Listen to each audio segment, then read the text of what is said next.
Welcome to another episode of Real Estate Investing Explained. Here's today's question. Let's talk about house hacking.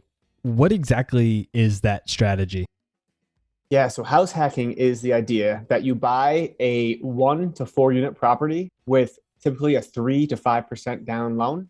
Because you're putting such a low amount down, you're required to live there for 1 year. And then while you're living there, you rent out the other rooms or the other units, and rent from those other rooms or units covers your mortgage. So you are now living for free.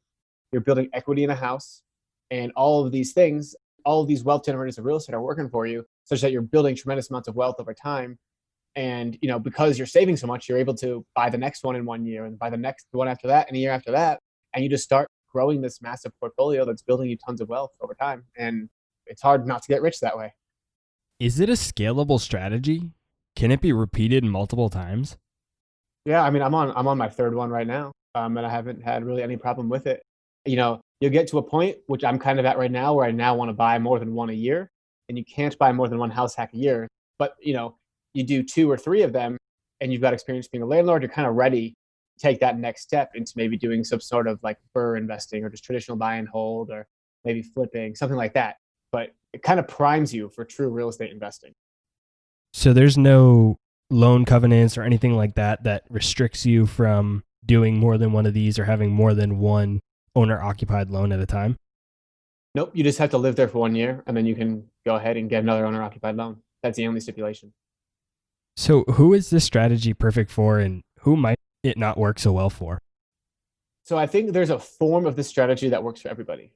So I talk about this in the book as well, where basically it's like the comfort continuum, and you're going to sacrifice comfortability and profitability. I would say it is 100% best for someone like our age, in their mid to late 20s or even early 20s. They're going to buy a single family house, rent out the rooms, they're covering the mortgage. They're basically just living like they did in college, right? If you have a family, that's a little bit less feasible. So then you kind of go up that continuum with maybe you buy a duplex, triplex, or quad. You and your family have their own unit, but you share, you just share the overall building with other tenants. If that still doesn't seem like what you want to do, you can always buy your dream house, but just buy a house that has a mother-in-law suite in the basement, or maybe like a casita in the backyard, and you rent that out on Airbnb or long-term, such that the rent from that maybe doesn't totally offset your mortgage, but at least helps maybe $1,000 or so a month. So I think any of these strategies work. We just have to figure out what works best for you. That's all for this episode of Real Estate Investing Explained. Be sure to follow me on Instagram, Twitter, and Facebook, or subscribe to our YouTube channel to get even more free content.